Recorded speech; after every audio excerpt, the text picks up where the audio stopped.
الحمد لله رب العالمين والصلاة والسلام على سيد الأنبياء والمرسلين أما بعد فأعوذ بالله من الشيطان الرجيم بسم الله الرحمن الرحيم قال تبارك وتعالى في القرآن المجيد والفرقان الحميد اهدنا الصراط المستقيم صراط الذين أنعمت عليهم. وقال تبارك وتعالى في مقام آخر ومن يطع الله والرسول فأولئك مع الذين أنعم الله عليهم من النبيين والصديقين والشهداء والصالحين وحسن أولئك رفيقا. صدق الله العظيم وصدق رسوله النبي الكريم. سب سے پہلے میں پیر طریقت رہبر شریعت قبلہ پیر نقیب الرحمن صاحب اور صاحبزادہ صاحب حسیب الرحمن صاحب کا بالخصوص اور جتنے علماء و مشائخ اس وقت جلوہ افروز کا بالعموم شکر گزار ہوں کہ مجھے چند کلمات کہنے کا موقع فراہم کیا. کوشش یہی ہوگی کہ ٹو دا پوائنٹ گفتگو ہو اور مختصر ترین آپ کا وقت لیا جائے، لیکن ہم یہاں سے اٹھیں تو ایک اچھی سوچ، ایک اچھی فکر لے کر اٹھیں. میں نے الحمد شریف کی ایک آیت اولاً تلاوت کرنے کا شرف حاصل کیا. اللہ تعالیٰ ارشاد فرماتا ہے کہ اہدنا الصراط المستقیم صراط الذین انعمت علیہم. یہ ہم پر واجب کر دیا گیا کہ فرض کی پہلی دو میں اور سنن و نوافل و وتر کی ہر رکعت میں الحمد شریف کو پڑھیں. اور جب الحمد شریف کا پڑھنا واجب ہوا تو اس دعا کا مانگنا بھی گویا کہ ہم پر واجب ہے. اہدنا الصراط المستقیم، اے اللہ ہمیں سیدھا راستہ چلا. صراط الذین انعمت علیہم، ان لوگوں کا راستہ جن پر تو نے انعام فرمایا. یہاں بیٹھی ہوئی بہت سی ایسی ینگ جنریشن بھی ہے جن کا تعلق کالج یونیورسٹیز سے ہوتا ہے، اور وہ اس دور میں بہت وساوس کا شکار ہوتے ہیں کہ اتنے سارے مختلف مکاتب فکر قائم ہو گئے ہیں. ان میں سے حق پر کون ہے، کس کے ساتھ مل کر چلیں، کس کے پیچھے چلیں، ہر ایک اپنے آپ کو کہتا ہے کہ ہم حق پر ہیں. اللہ تبارک و تعالیٰ نے اس آیت کریمہ میں قیامت تک پیدا ہونے والے اذہان میں اس سوال کا جواب عطا فرمایا. اہدنا الصراط المستقیم، اے اللہ ہمیں سیدھا راستہ چلا. صراط الذین انعمت علیہم، ان لوگوں کا راستہ جن پر تو نے انعام فرمایا. دیکھیے اسلوب کلام کی نفاست دیکھیں. اللہ تبارک و تعالیٰ نے یہ دعا ہم پر واجب نہیں قرار دی کہ اے اللہ تعالیٰ ہمیں قرآن کے راستے پہ چلا. دعا بالکل حق اور صحیح تھی. اے اللہ تعالیٰ ہمیں اپنے رسول کے راستے پہ چلا. دعا تو بالکل یہ بھی حق ہے. ہمیں حدیث کے راستے پر چلا، دعا یہ بھی ٹھیک ہے. لیکن اللہ تبارک و تعالی نے اپنے انعام یافتہ بندوں کے راستے پہ چلنے کا حکم ارشاد فرما کر ثابت فرما دیا کہ جب ایک نیک بندہ، جو واقعی نیک بندہ ہے، جو ایز اے رول ماڈل تمہارے سامنے موجود ہے، جب وہ خود قرآن اور حدیث کی چلتی پھرتی تصویر ہے، تو اگر تم اس کا راستہ اختیار کرو گے تو حقیقتاً یہی قرآن اور حدیث کا راستہ ہے. تو آسان سے جواب ہو گیا کہ 1500 سال میں جتنے اللہ تبارک و تعالی کے انعام یافتہ بندے گزرے، ان کی زندگی کا مشاہدہ کر لیں، ان کی سیرت پڑھ لیں، ان کے عقائد کا مطالعہ کر لیں، اور پھر ان کے پیچھے چلنے کی کوشش کریں. جو یہ کام کرنے میں کامیاب ہوا وہی صراط مستقیم پر ہوگا، اور جو صراط مستقیم پر ہوگا اس کا انعام اللہ تعالیٰ نے اگلی آیت میں بیان فرمایا. اور یہ میں ایک آپ کو خوشخبری عرض کر دوں کہ 1500 سال میں جتنے بڑے بڑے علماء، جتنے فقہا اور جتنے اولیاء عظام گزرے ہیں، سب کے سب اہل سنت والجماعت سے. اہل سنت کے علاوہ کسی مکتبہ فکر میں کوئی اللہ کا ولی پیدا ہوا ہی نہیں. اور یہ وہ اولیاء عظام ہیں، وہ علماء ہیں، وہ فقہا ہیں جن کی شخصیتیں، جن کی سیرتیں، جن کی علمی صلاحیتیں، جن کے علمی کمالات ایسے مسلمہ ہیں کہ کوئی مکتبہ فکر اس کا انکار نہیں کرے گا. ادب کی نگاہوں سے دیکھتے ہیں، احترام کی نگاہوں سے دیکھتے ہیں، تو معلوم یہ ہوا کہ اللہ تبارک و تعالیٰ نے ہمیں نیک بندوں کے راستے پہ چلنے کا حکم دیا، تو گویا کہ جو 1500 سال کے عرصے میں گزرنے والے نیک راستے پہ چلے گا وہی ناجی ہوگا۔ اب وہ نیک بندے کون ہیں؟ ایک سوال یہ ہے، اور دوسرا یہ کہ ان کے پیچھے چلنے کا مطلب کیا ہے، ان کے راستے پہ چلنے کا مطلب کیا ہے؟ اس کا جواب اگلی آیت میں اللہ تبارک و تعالیٰ نے دیا کہ وَمَن يُطِعِ اللَّهَ وَالرَّسُولَ فَأُولَٰئِكَ مَعَ الَّذِينَ أَنْعَمَ اللَّهُ عَلَيْهِم مِّنَ النَّبِيِّينَ وَالصِّدِّيقِينَ وَالشُّهَدَاءِ وَالصَّالِحِينَ وَحَسُنَ أُولَٰئِكَ رَفِيقًا۔ اللہ تعالیٰ نے فرمایا کہ جو اللہ تبارک و تعالیٰ اور اس کے رسول کریم صلی اللہ علیہ وسلم کی اطاعت کرے گا وہ ان لوگوں کے ساتھ ہوگا جن پر اللہ تبارک و تعالیٰ نے اپنا انعام نازل فرمایا۔ اس میں 4 گروہوں کا تذکرہ ہے۔ نمبر 1 انبیاء علیہ السلام، نمبر 2 صدیقین، مفسرین فرماتے ہیں اس سے مراد نبی کریم صلی اللہ علیہ وسلم کے بڑے صحابہ ہیں۔ پھر والشہداء جو اللہ کی راہ میں شہید ہوئے، اور والصالحین اور نیک لوگ۔ اس میں مفسرین فرماتے ہیں جتنے بقیہ صحابہ، تابعین، تبع تابعین اور 1500 سال کے عرصے میں جتنے بڑے علماء، فقہاء اور اولیاء اعظام گزرے سب کے سب اس میں داخل ہیں۔ اور اللہ تعالیٰ فرماتے ہیں وَحَسُنَ أُولَٰئِكَ رَفِيقًا، اور یہ کیا ہی اچھے ساتھی ہیں۔ تو معلوم یہ ہوا کہ اگر ہم نبیوں کا راستہ اختیار کر لیں، اولیاء اعظام کا راستہ اختیار کریں، صحابہ کرام کا راستہ اختیار کریں، ہم شہداء کا راستہ اختیار کریں، تو ہم صراط مستقیم پر ہیں، اور جو صراط مستقیم پر ہوگا وہ ان نفوس قدسیہ کے ساتھ ہوگا، اور جب یہ نفوس قدسیہ جنت میں اعلیٰ مقام پر ہوں گے تو اس کا مطلب ہے ہمارا ٹھکانہ بھی جنت میں ہوگا۔ لیکن اس آیت کے پہلے حصے میں اللہ تبارک و تعالی نے اس راستے کو اختیار کرنے کی ایک نوعیت کا تعین بھی فرما دیا۔ وہ صرف یہ نہیں ہے کہ آپ اور میں بیٹھ کے کسی کے مناقب بیان کریں، کسی کی تعریف کے پل باندھیں، کسی کے صرف ہاتھ پاؤں دبانے کو کافی سمجھیں، کسی کے ساتھ اپنی وفاداریوں کو منسوب کر دینے کو ہی کافی سمجھیں، یہ بھی بہت بڑی سعادت کی بات ہے، انکار اس کا بھی نہیں ہے۔ اصحاب کہف کا کتا غار کے باہر پہرے داری کی غرض سے بیٹھا تھا، اتنا معتبر، اتنا معظم ہو گیا کہ آپ کا میرا ذکر براہ راست قرآن میں نہیں، اس کتے مبارکہ کا ذکر ہے۔ تو اللہ کے نیک بندوں کی صحبت بھی کوئی معمولی چیز نہیں ہے۔ جب ایک ارذل مخلوق جو ہماری نگاہوں میں ارذل ہے وہ اولیاء کرام کی صحبت کی برکت سے قرآن میں قیامت تک حصہ پا سکتی ہے، تو ہم بھی اگر اسی طرح اکابرین اسلام کے قدموں سے وابستہ ہو جائیں تو جنت میں انشاءاللہ کوئی نہ کوئی مقام ضرور مل جائے۔ لیکن اللہ تبارک و تعالیٰ کی نصیحت کو، اللہ تبارک و تعالیٰ کے حکم کو، اللہ تبارک و تعالیٰ کے بتائے ہوئے طریقے کو یکسر فراموش کر کے اپنی پسند کو فوقیت نہیں دے سکتے۔ لہذا اللہ تعالیٰ نے پہلے حصے میں فرمایا ہے کہ وَمَن يُطِعِ اللَّهَ وَالرَّسُولَ، جس نے اللہ تبارک و تعالیٰ اور اس کے رسول کی اطاعت کی وہ یہ انعام پائے گا۔ اس لیے اس پہلو پر بھی توجہ ضرور ہونی چاہیے، جیسے قبلہ حضرت صاحب نے بھی درمیان میں کھڑے ہو کر بہت نفیس انداز سے آپ کو سمجھایا کہ اللہ تعالیٰ اور اس کے رسول کی اطاعت ضروری ہے۔ اور اطاعت کسے کہتے ہیں؟ اطاعت کا مطلب ہے حکم ماننا، ایک ہے اتباع، ایک ہے اطاعت۔ اگر ہم کسی کا حکم سن کر پھر ہم اس کے حکم کی تکمیل کرتے ہیں، تعمیل کرتے ہیں، یہ ہے اطاعت۔ اور اتباع یہ ہے کہ حکم نہ ہو، صرف دیکھ کر چیز کو اختیار کر کے کسی کے پیچھے چلے، کسی کی پیروی کر لے، اس کو اتباع کہا جاتا ہے۔ اللہ تعالیٰ نے اطاعت کا حکم دیا ہے، اس مقام پہ اتباع کا ذکر نہیں فرمایا کہ جو اللہ تعالیٰ اس کے رسول نے حکم دیا اس کو اختیار کرو۔ ایک اور مقام پہ جیسے فرمایا کہ وما آتاکم الرسول فخذوہ وما نہاکم عنہ فانتہوا، یہ رسول کریم صلی اللہ علیہ وسلم تمہیں جو کچھ عطا کریں اس کو لو، یعنی احکام، اور جن چیزوں سے منع کریں اس سے باز آ جاؤ۔ تو لازم بات ہے کہ اطاعت کے لیے یہ پہلے بات معلوم ہونی چاہیے کہ اللہ تعالیٰ اور اس کے رسول کا حکم کیا ہے، اور یہ کب معلوم ہوگا؟ جب ہم علم سیکھیں گے۔ کم از کم اس چیز کا علم تو ہونا چاہیے نا کہ اللہ نے کیا فرمایا، رسول کریم صلی اللہ علیہ وسلم ہم سے کس چیز کا مطالبہ فرما رہے ہیں، تب پھر ہم اطاعت کر سکیں گے، اور اطاعت کریں گے تو پھر ہمیں یہ بڑا انعام بھی حاصل ہوگا۔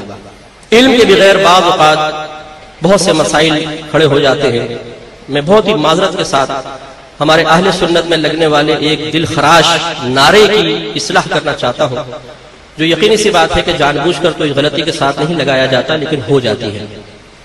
ہمارے یہاں نعرہ لگتا ہے سیدی مرشدی، ہم جواب میں کہتے ہیں یا نبی یا نبی. اس میں لفظ سیدی تو ٹھیک ہے میرے سردار، لفظ مرشدی پر کلام ہے. مرشد کا لفظ لفظ ارشاد سے نکلا ہے، اور ارشاد کا مطلب ہوتا ہے راستہ دکھانا. اس سے اگر آپ ایک ایسا اسم بنا لیں جو راستہ دکھانے والے کے اوپر بولا جا سکے، اسے کہتے ہیں اسم فاعل. وہ بنے گا مرشد، راستہ دکھانے والا، شین کے زیر کے ساتھ مرشد. پیر کو بھی مرشد کہتے ہیں، آپ کو معلوم ہے، شیخ کو مرشد کہتے ہیں، حضرت مرشد تشریف فرما.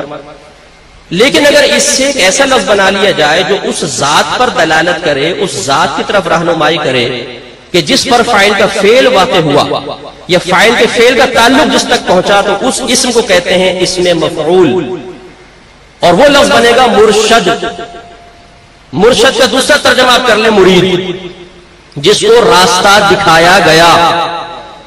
نعرہ یہ ہونا چاہیے سیدی اے میرے سردار، مرشدی اے مجھے راستہ دکھانے والے. اور ہم جواب میں کہیں یا نبی یا نبی، میرے سردار بھی میرے آقا ہیں، مجھے راستہ دکھانے والے بھی میرے آقا ہیں. ہم جواب میں ہم کیا کہتے ہیں؟ سیدی مرشدی. پہلا لفظ کا ترجمہ ہے اے میرے سردار، اور دوسرے کا اے وہ شخص جس کو میں نے راستہ دکھایا. اور ہم اس پہ توثیق اللہ کر رہے ہیں کہ جس کو ہم نے راستہ دکھایا کون ہے؟ یا نبی، وہ ہمارے نبی ہیں. یہ اچھی طرح یاد رکھیں، علماء اسلام تشریف فرمایا کہ اگر معانی کا قصد و ارادہ کر کے جملہ بولا جائے تو انسان کافر ہو جائے گا، اس پہ حکم کفر ہوگا. لیکن جہالت بھی اس مقام پر قابل معافی نہیں ہے، کیونکہ معاملہ نبی کریم صلی اللہ علیہ وسلم کی عزت و ناموس کا ہے. یہاں قصد و ارادہ بھی نہیں دیکھا جائے گا کہ ہمارا ارادہ کوئی برائی کا تو نہیں ہے. برائی کا ارادہ تو ان صحابہ کرام کا بھی نہیں تھا جو سرکار کی بارگاہ میں راعنا عرض کرتے تھے، یا رسول اللہ ہماری رعایت فرمائیے. لیکن لغت یہود میں یہ کلمہ سوء ادب کے لیے استعمال کیا جاتا تھا. اللہ تبارک و تعالی نے آیت پاک نازل فرما دی، یا ایھا الذین آمنوا لا تقولوا راعنا وقولوا انظرنا. اے ایمان والو، نبی کی بارگاہ میں راعنا مت کہو، بلکہ یوں کہو یا رسول اللہ صلی اللہ علیہ وسلم ہم پہ نظر کرم فرمائے. سبحان اللہ. لیکن صحابہ کرام کا ارادہ کوئی بدتمیزی کرنے کا نہیں تھا، سوء ادب کا نہیں تھا، نیتیں بالکل پاکیزہ تھیں. لیکن جب ایک لفظ میں معانی مناسب نہیں تھے، اللہ تعالیٰ نے بارگاہ رسالت میں اس کے استعمال کو قیامت تک کے لیے ممنوع قرار دے دیا. تو میری گزارش یہ ہے کہ اگر یہ نعرہ لگتا ہے کہ کوئی بھائی غلط نعرہ لگا دے، سیدی مرشدی کہے، تو ایک اس کو پیار محبت سے ڈانٹے نہیں، ڈپٹے نہیں، سختی نہ کریں. اگر معلوم ہوتا تو ایسا کرتا کیوں؟ پیار محبت سے سمجھا دیں کہ بھائی یہ مرشد نہیں ہے، مرشد ہے، شین کے زیر کے ساتھ. بس اتنا یہ تھوڑی سی اصلاح ضروری ہے. یہ علم دیکھیں ہے ہوگا تو ہم ایسی بہت ساری غلطیوں سے محفوظ ہو سکتے ہیں. ورنہ خدا نہ خواستہ میں سمجھانے کے لیے عرض کرتا ہوں، آپ کھڑے ہو کے حضرت صاحب کو فرمائیں جی یہ میرے مرشد ہیں مثلا، اور مرشد کا مطلب کیا ہے؟ مرید. تو اگر آپ یہ کہیں میرے مرید ہیں، معاذ اللہ یہ جملہ صحیح ہوگا؟ بے ادبی ہے نا. حضرت تو راہ دکھانے والے ہیں. آپ سب کا یہاں پر اجتماع موجود ہونا، اتنے عرصے تک گرمی کو برداشت کر کے بیٹھنا، یہ کس کا فیض ہے؟ حضرت کا فیض. اور ہم اگر یہی لفظ بولیں اور جو خاص طور پہ پھر معانی سمجھتے ہیں، وہ جب اس قسم کا جملہ سنتے ہیں تو پھر دل خراشی بہت زیادہ ہوتی ہے. اس لیے اس میں تھوڑی سی احتیاط فرمائیں. بس آخر میں سمیٹتے ہوئے پیچھے لے کر آتا ہوں. دیکھیے اللہ کے نیک بندے، بہت سے لوگ بولتے ہیں کہ جی آج کل کے دور میں اولیاء اعظام نظر نہیں آتے، پتہ نہیں کہاں چلے گئے. بھائی آپ وہ اینک پہن لیجئے جس سے اولیاء اعظام نظر آئیں گے. دوسری بات یہ کہ اولیاء اعظام ایسے تو نہیں کہ ان کے سر پہ مادہ اللہ کوئی سینگ نکلے ہوتے ہیں یا ان کے کوئی بڑے بڑے کان ہوتے ہیں کہ آپ دیکھ کے مجمع میں پہچان لیجئے وہ اللہ کا ولی بیٹھا ہوا ہے. اللہ کا کہ ولی کی یہ نہیں سمجھنے کہ علماء نے بیان فرمایا اولیاء اعظام نے کہ اللہ کا ولی لوگوں کے درمیان بالکل ایسے ہوتا ہے جیسے ایک عام شخص، اس کو پہچاننے والی نظر چاہیے. اور اللہ کے ولی کی شناخت اور پہچان یہ ہے کہ اگر اس کو دیکھ کر آپ کو خدا یاد آ جائے، اس کی گفتگو سے آپ کے علم دین میں اضافہ ہو، جو آپ کو تقوی پرہیزگاری اور علم کی طرف بلائے، جس کی صحبت کی برکت سے دل گناہوں سے بے رغبت ہونا شروع ہو جائے، سمجھ جائیے کہ یہ اللہ تعالیٰ کا ولی ہے. حتمی حکم ہم پھر بھی نہیں لگا سکتے 100%، لیکن یہ حسن ظن ان کے ساتھ قائم کرنے میں شرن کوئی رکاوٹ نہیں ہے. اس طریقے سے ہم پہچان سکتے ہیں. اور ایسے علماء اعظام کی اور اولیاء اعظام کی صحبت یہ اللہ تعالیٰ کا بہت بڑا انعام ہے. کہ یاد رکھیں، اس کو یوں سمجھ لیجئے کہ جیسے آپ مثال کے طور پہ ایک دنیاوی اعلیٰ منصب والے کے پاس جانا چاہتے ہیں، لیکن براہ راست جانے کا کوئی وسیلہ نہ ہو، اور ان کا ایک چپڑاسی آپ کا جان پہچان والا ہو جو اپنے اس جو بھی اعلیٰ عہدہ رکھنے والا ہے اس سے تھوڑا سا فری بھی ہو اور وہ جا کے کہے حضرت میرا ایک رشتہ دار ہے بس 5 منٹ آپ کے پاس آنا چاہتا ہے اگر آپ آنے دیں. تو یہ ہوتا ہے جو قریبی لوگ ہوتے ہیں ان کا کہنا مان لیا جاتا ہے اچھا ہے چلو بلا لو بھائی اس ٹائم میں فارغ نہیں ہوں بلا لو. جو شخص شاید لاکھوں روپے خرچ کر کے وہاں نہیں پہنچ سکتا لیکن ایک چپڑاسی کے ذریعے اندر تک پہنچ سکتا ہے بلا تمثیل. میں معاذ اللہ اولیاء اعظام کو چپڑاسی نہیں کہہ رہا ہوں, بلا تمثیل اسی لفظ کہہ رہا ہوں. اللہ تبارک و تعالیٰ کی بارگاہ میں پہنچنے کے لیے بہت سارے اعمال و افعال ہیں, اس کا انکار نہیں, لیکن اگر اللہ تعالیٰ کی بارگاہ کے مقرب بندے کا دامن تھام لیا جائے تو جو چیز بسا اوقات پوری زندگی حاصل نہیں ہوتی وہ چند لمحوں میں حاصل ہو سکتی ہے. سبحان اللہ سبحان اللہ. میں اس پر ایک آپ کو ایمان افروز واقعہ بتاتا ہوں. امام جعفر صادق رضی اللہ تعالی عنہ میرے آقا آل رسول ہے, جلوہ افروز ہیں, مریدین بیٹھے ہوئے تھے. ایک نوجوان اندر آیا, کہنے لگا حضرت باہر میری بکریاں چر رہی ہیں, دیر ہوئی تو دور نکل جائیں گی, آپ فوراً مجھے اللہ سے ملا دیجیے. آپ نے سر سے پاؤں تک دیکھا, فرمایا کہ نوجوان لوگ کئی برس تک عبادات اور ریاضتیں کرتے ہیں تب کہیں جا کے اللہ کی بارگاہ میں کوئی مقام پاتے ہیں, اور تم کہہ رہے ہو میں تمہیں ایک لمحے میں اللہ سے ملا دوں. کہنے لگا حضرت بڑی آپ کی مہربانی ہوگی, آپ زیادہ بات نہ کریں, بس مجھے فوراً اللہ سے ملائے, میری بکریاں آگے نکل جائیں گی. حضرت کا دریا رحمت جوش میں آ گیا. مریدین سے فرمایا اس کو اٹھاؤ اور سامنے تالاب میں پھینک دے. مریدین اٹھایا اس کو تالاب میں پھینک دیا. وہ تیرنا نہیں جانتا تھا. اب یہ دیکھیں حضرت بھی جانتے تھے کہ وہ تیرنا نہیں جانتا تھا, حالانکہ اس نے نہیں بتایا علاج کیسے منتخب فرمایا. فرمایا اس کو تالاب میں ڈالو. ڈالا, وہ اندر گیا, باہر نکلا تو اس نے پکارا حضرت بچائیے. مریدین سے فرمایا چھوڑ دو. اندر گیا, پھر باہر نکلا, پھر یہ کہا حضرت بچائیے, لیکن آواز پہلے کے مقابلے میں تھوڑی سی کمزور تھی. اندر گیا, اور جب تیسری مرتبہ باہر آیا تو مریدین یہ منظر دیکھ کر حیران رہ گئے کہ پانی پر ایسا چلتا ہوا باہر آ گیا جیسے زمین پر چل رہا. آیا, حضرت کی دست بوسی کی اور سلام کر کے رخصت ہو گیا.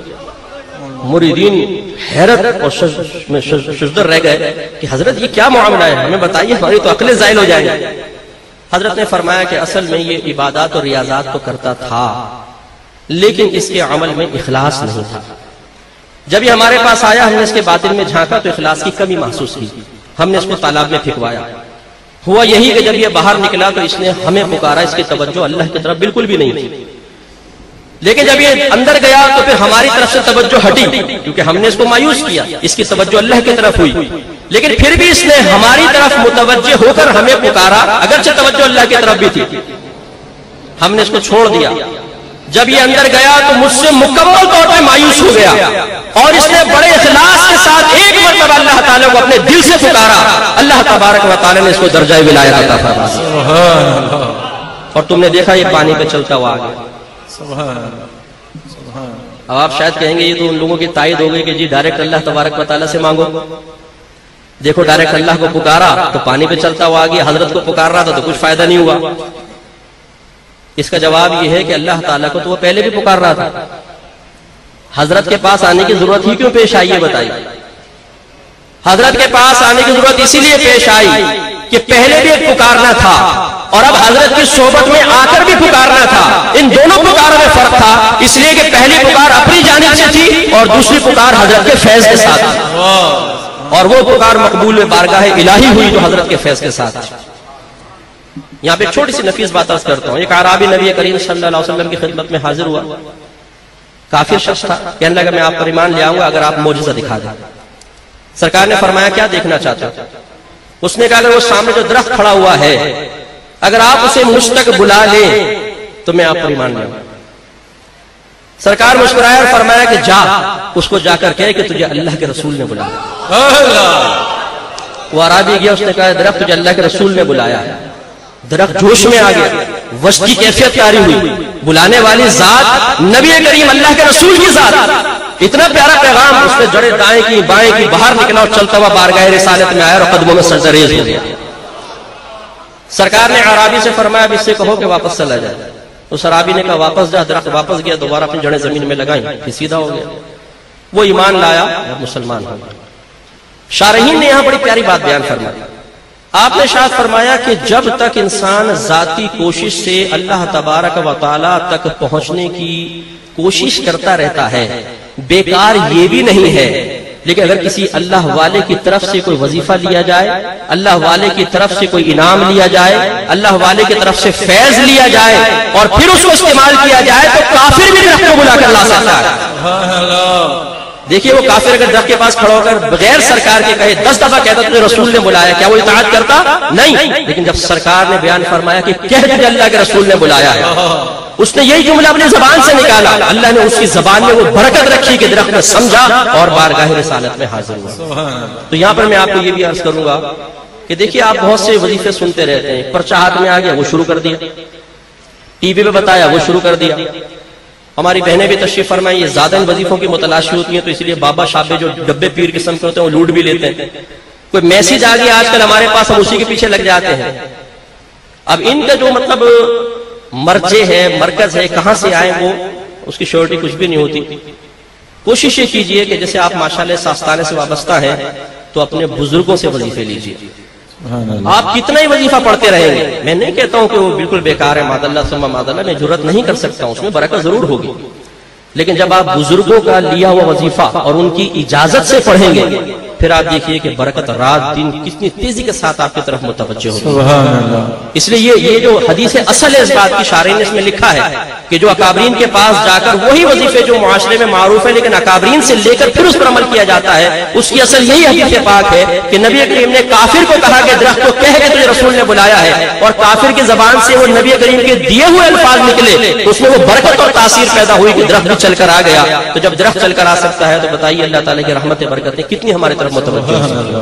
تو ایک بات یاد رکھیں کہ اکابرین کی صحبت کی برکت سے بہت جلدی منازل طے ہوتی ہیں۔ نمبر 2، بعض اوقات ایسا ہوتا ہے کہ شیطان ہم پہ غالب آتا ہے۔ غلبہ شیطان پہچاننا بڑا مشکل ہے، بڑے خطرناک قسم کے وار کرتا ہے، لیکن جو اس فیلڈ کے ماہر ہوتے ہیں، جو کوہنہ مشق ہوتے ہیں، جو ایک طویل عرصے سے نفس و شیطان کو مسلسل شکست دیتے رہتے ہیں، یقیناً وہ جانتے ہیں کہ اس کو کیسے زیر کرنا ہے۔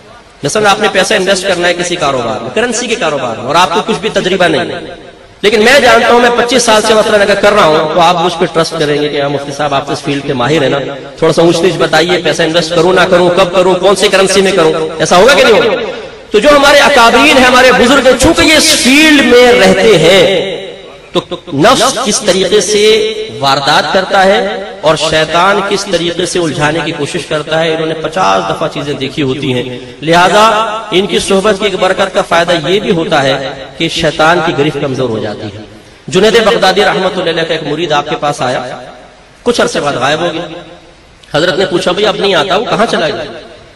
مریدین نے کہا حضرت وہ تو بڑا کامل ہو گیا ہے، وہ کہتا ہے میں کامل ہو گیا اور مجھے حضرت کی صحبت اختیار کرنے کی کیا ضرورت ہے؟ حضرت نے آنکھیں بند کی، پھر آنکھیں کھولی، فرمایا کیا اس کی کاملیت کی نشانی ہے؟ لوگوں نے کہا حضرت وہ کہتا ہے جب میں رات کو سوتا ہوں تو فرشتے آسمان سے میرے پاس آتے ہیں، مجھے اٹھاتے ہیں، جنت میں لے کر جاتے ہیں، میں وہاں کی حوریں دیکھتا ہوں، محلات دیکھتا ہوں، قصور دیکھتا ہوں، وہاں کی نہروں سے پانی پیتا ہوں، فیض یاب ہوتا ہوں، مجھے کیا ضرورت ہے کہ جنید کی صحبت میں جاؤں؟ حضرت مسکرائے اور فرمایا کہ اس سے کہنا آج رات جب فرشتے تیرے پاس آ کر تجھے جنت میں لے جائیں تو ایک بار لا حول ولا قوت الا باللہ پڑھ لینا۔ لوگوں نے جا کر اس مرید کو پیغام پہنچا دیا، وہ سویا، حسب سابق فرشتے آئے، اس کو جنت میں لے گئے۔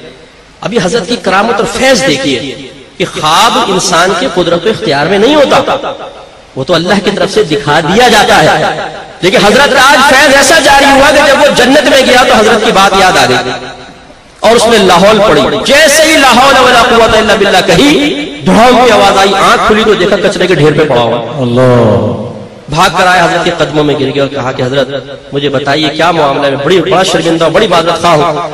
حضرت نے فرمایا کہ نادان، میری صحبت کی برکات سے محروم کرنے کے لیے شیطان اپنی پوری ٹیم کے ساتھ میرے پاس آتا تھا فرشتوں کی شکل میں، اور جس جنت میں تجھے لے کر جاتا تھا وہ شیطان کی اپنی بنائی ہوئی مصنوعی جنت ہے، وہ اللہ کی جنت نہیں تھی۔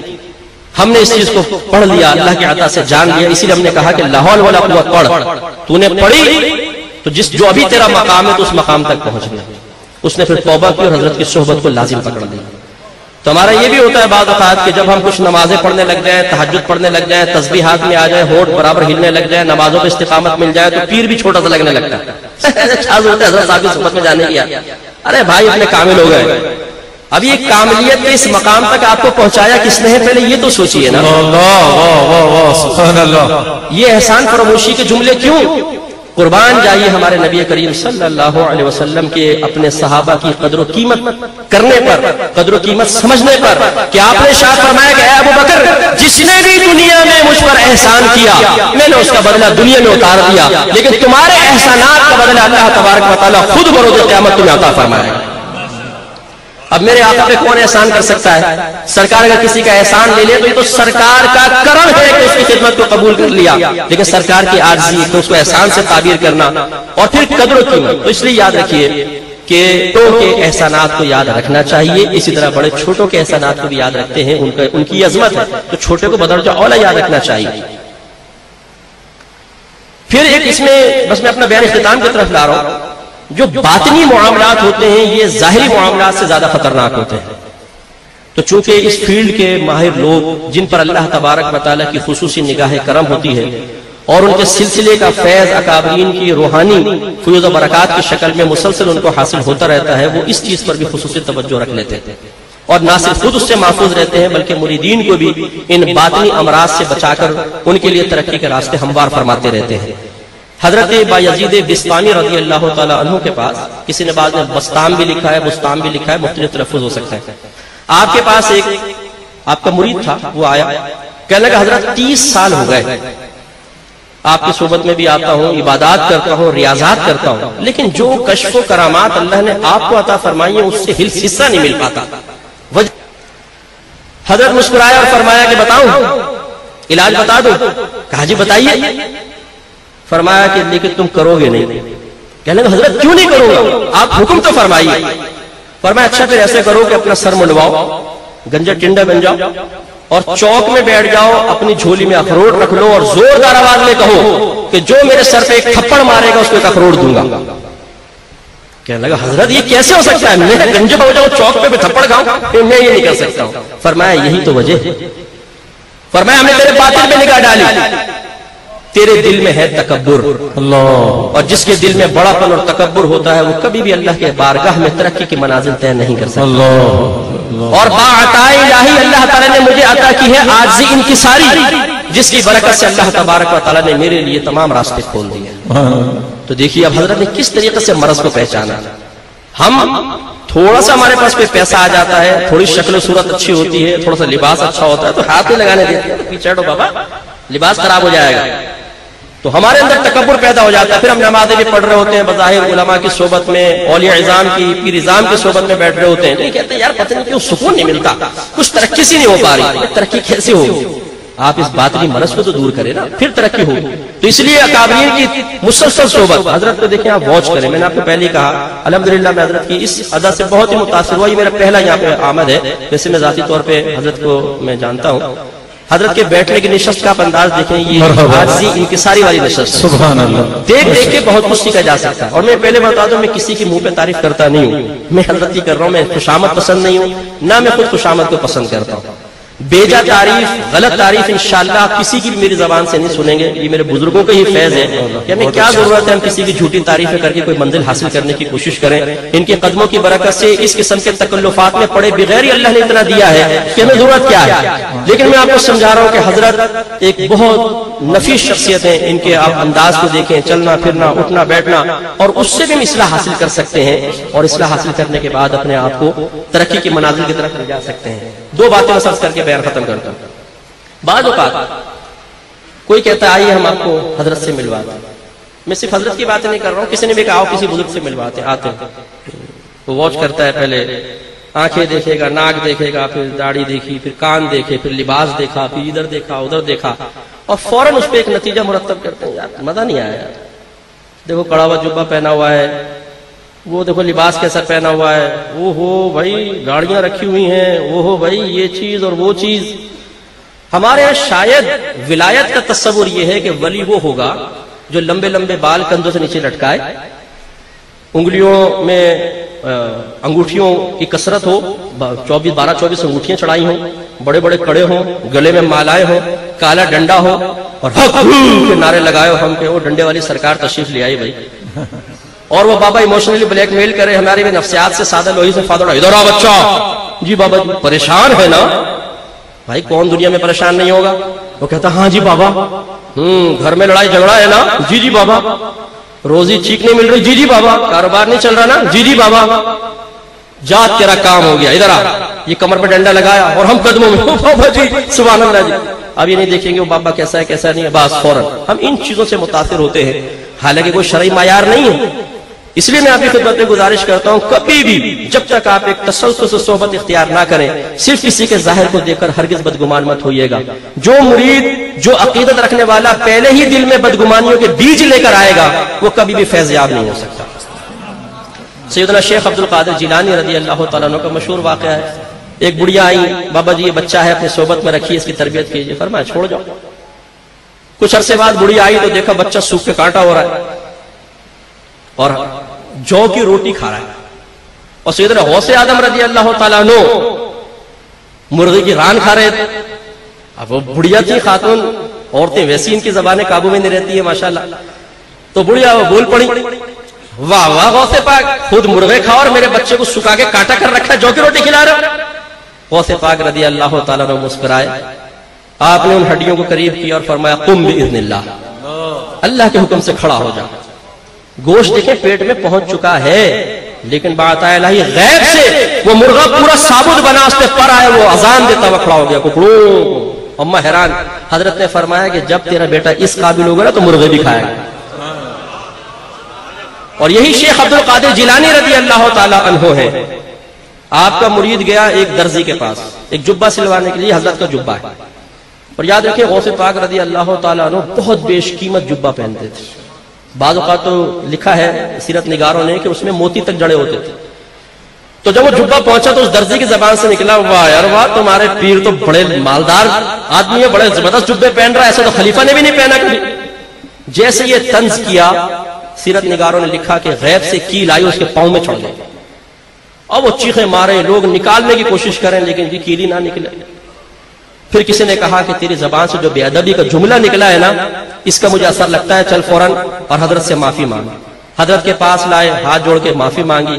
حضرت نے فرمایا نادان ہم جو کچھ پہنتے ہیں اپنے اللہ کی رضا کے لیے پہنتے ہیں. اس کے بعد وہ کیل باہر نکل گئے. اب ہمارے یہاں یہ بھی ہوتا ہے آ کے بیٹھیں گے کھانا کھانے کے لیے پھر دیکھیں گے اگر حضرت نے ران اٹھا لی. حضرت ران کھا رہے ہیں. ارے خود جو آٹھ کھا کر آئے ہو بھائی وہ حضرت انسان نہیں ہو. ران نہیں کھا سکتے گوشت نہیں کھا سکتے. اس کا مطلب تمہارے سامنے جو کی روٹی کھائیں گے تو بزرگی مانو گے نا. ران کھا لی تو گناہ کبیرہ ہو گیا. یہ بے وقوفی کی بات ہے. حضرت بریرہ رضی اللہ تعالی عنہا یہ سرکار صلی اللہ علیہ وسلم کی سیدہ عائشہ صدیقہ رضی اللہ تعالی عنہا کی آزاد کردہ کنیز تھی. بوڑھی خاتون تھی. اکثر سرکار ان کے گھر پہ چلے جاتے تھے. ایک دفعہ تشریف لے گئے تو کھجورے لا کے رکھ دی. سرکار نے فرمایا کہ بریرہ ہم نے تمہاری ہانڈی میں کچھ پکتے ہوئے سنا ہے. جب ہم اندر آئے اسی اصل اللہ وہ گوشت ہے. فرمایا تو ہمارے پاس لاؤ. اسی اصل اللہ صلی اللہ علیہ وسلم وہ صدقے کا گوشت ہے. ہمارے لیے تو حلال ہے آپ تو نہیں کھاتے ہیں آپ کے لیے تو مناسب نہیں ہے. سرکار نے فرمایا تیرے لیے صدقہ تھا اور اب ہمارے لیے ہدیہ ہے. تم نے لے لیا صدقہ ادا ہو گیا اب ہدیہ ہے لے کر آؤ. فرمایا دستی لے کر آؤ. وہ گئی بازو جو ہوتا ہے وہ مرغی وہ بکری کا لے آئی. سرکار نے تناول فرمایا. فرمایا اور لاؤ. دوسرا بھی لے آئی. تناول فرمایا. سرکار نے فرمایا اور لاؤ. اسی اصل اللہ بکری کی تو دو ہی دستیاں ہوتی ہیں. فرمایا اگر تم منع نہ کرتی تو میں منگواتا رہتا اور ہنڈیا سے دستیاں یہاں دو باتیں عرض کروں گا. پہلی بات یہ کہ اگر بزرگوں کو کبھی فیض ملے زبان مت کھولیے گا فیض منقطع ہو جائے گا. یہ ہمیشہ اصول یاد رکھیے گا. جو مل رہا ہے لے لو بابا لے لو. جتنا مل رہا ہے زبان بند کر کے لے لیں. بعض بڑے ڈیڑھ ہوشیار ہوتے ہیں وہ آ کے متاثر کرنے کی کوشش کرتے ہیں. حضرت یوں ہو تو کیا ہوگا حضرت یوں ہو تو کیا ہوگا. بھائی یہ ہوشیاریاں ان بارگاہوں میں نہیں چلتی ہیں. یہاں پہ آجزی انکساری بالکل خالی پیالہ بن کر آئے اس میں کچھ بھر کر لے کر جائیں ورنہ محروم ہو جائیں گے. دوسری بات یہ ہے کہ اگر گوشت کا کھانا اور خصوصاً ڈیمانڈ کر کے کھانا مایوب اور ماتوب ہوتا تو بتائیے نبی کریم صلی اللہ علیہ وسلم کے لیے کیا حکم ہوگا. لیکن ان کا یہ کھانا ان کے لباس اختیار کرنا جسے غوث پاک نے اشارہ کیا کوئی نفسانی خواہشات کے تابع ہو کر نہیں ہوتا بلکہ اللہ کے لیے ہوتا ہے. آخری واقعہ عرض کر کے اپنا بیان ختم کر دیتا ہوں. حضرت کا ایک حضرت تھے بڑے بزرگ تھے اکابرین نے لکھا ہے واقعہ. انہوں نے اپنے ایک مرید کو کہا کہ بیٹا یہ کھانا لے جاؤ اور نہر کے پار ایک بزرگ ہوں گے ان کو دے دینا. اس نے کہا کہ حضرت اس وقت بڑی طغیانی ہے نہر تو بہت تیز چل رہی ہے اور ملح وغیرہ ہوگا نہیں میں نہر پار کیسے کروں گا. آپ نے فرمایا جب تو نہر کے پاس پہنچے تو جا کر کہنا کہ مجھے اس شخص نے بھیجا ہے جو کبھی اپنی زوجہ کے قریب نہیں گیا۔ حضرت کے بچے بھی تھے۔ مرید نے کہا حضرت کیا فرما رہے، زوجہ کے قریب نہیں گئے، بچے کیسے ہو گئے؟ لیکن حضرت کا حکم تھا، کہنے لگے ٹھیک ہے۔ گیا بھی دریا کے سامنے، کہنے لگا مجھے اس شخص نے بھیجا ہے جو کبھی زوجہ کے قریب نہیں گیا۔ دریا نے فوراً راستہ دے دیا، پار ہو کے چلے گئے۔